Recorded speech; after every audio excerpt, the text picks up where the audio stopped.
So I think I might have just found the cheapest per kilowatt hour battery that actually makes sense. And honestly, it kind of breaks the whole DIY argument, because not that long ago, I reviewed the Humsienk 48 volt 100 amp hour battery, and that thing already surprised me on value.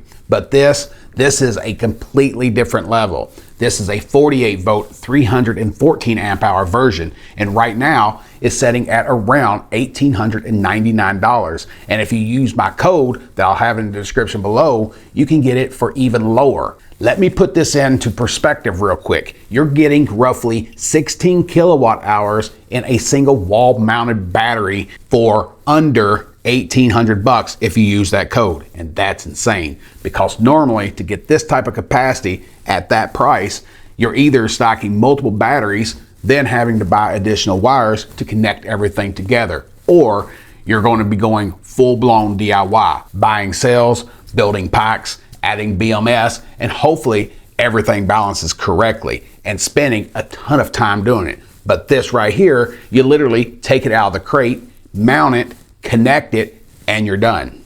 No building, no guessing, no troubleshooting. It just works. And here's where things even get more interesting, because I didn't just look at the specs, I actually tested it. And not only did it pass the capacity test, it smashed the rated capacity of 314 amp hours of capacity, coming in at over 325 amp hours, or just over 104% of the rated capacity. This is something you don't see in budget batteries very often.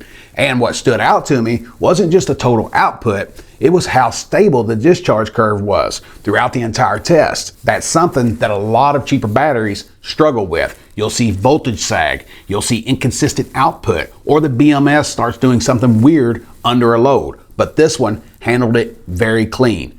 Now, another big question that I had going into this was compatibility, because a battery can be cheap, but if it doesn't talk to your inverter, it becomes a headache real quick. So I paired it with my EG4 FlexBoss 21, and it communicated perfectly. No weird issues on the setup, no fighting with protocols.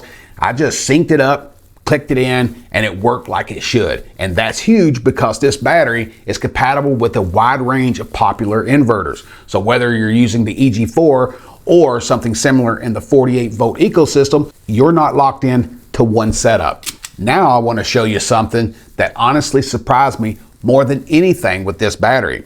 I opened it up, and I'm telling you right now, this is probably the cleanest internal build I have seen from any battery in this price range. Everything inside is laid out exactly how you'd want to see it laid out. All of the wiring is clean, it's protected, and it's properly routed. All the major connection points had red seal on the bolts, which you could tell that they were torqued and checked at the factory. Sometimes in these cheaper batteries, you do not see that. And then I saw this. They were using bus bars to connect everything internally, not cables. And that is a big deal, because batteries in this price range are going to use wiring, but not bus bars. That's something you usually see in much higher end systems.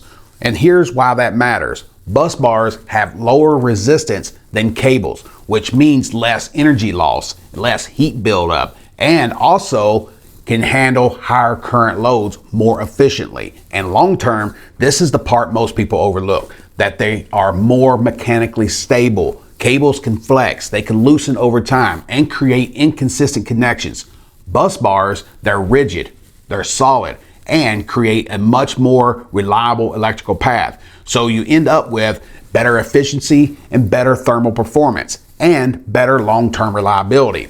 And again, this is the kind of design choice you would expect to see in a $3,000 to $4,000 battery, not setting at under $2,000. And on top of that, this battery is using a 200 amp BMS, which gives you a solid amount of headroom for higher load scenarios. And yes, I tested it just at over 200 amps of discharge, and it performed flawlessly.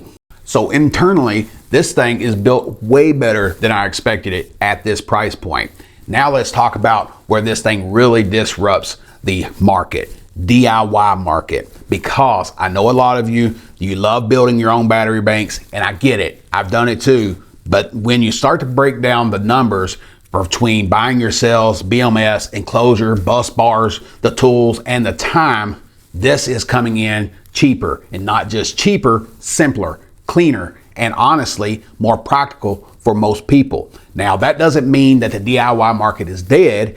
It just means the value gap just got really small. And for a lot of people that are watching this might be the better move, especially if you want something that looks clean, mounts on the wall, and just integrates into your system without turning your garage into a science project. You're getting a massive amount of capacity that is in a very aggressive price point with a build quality that honestly punches way above where it should. So the big question is, would I choose this over building a DIY battery today? And for most people, the answer is going to be, yeah, I definitely would, because at this price point per kilowatt hour, with this level of performance and the true plug and play simplicity, it just makes a lot of sense. And if you've been waiting to expand your system or finally step into a larger battery setup, this might be one of the best value options out there right now.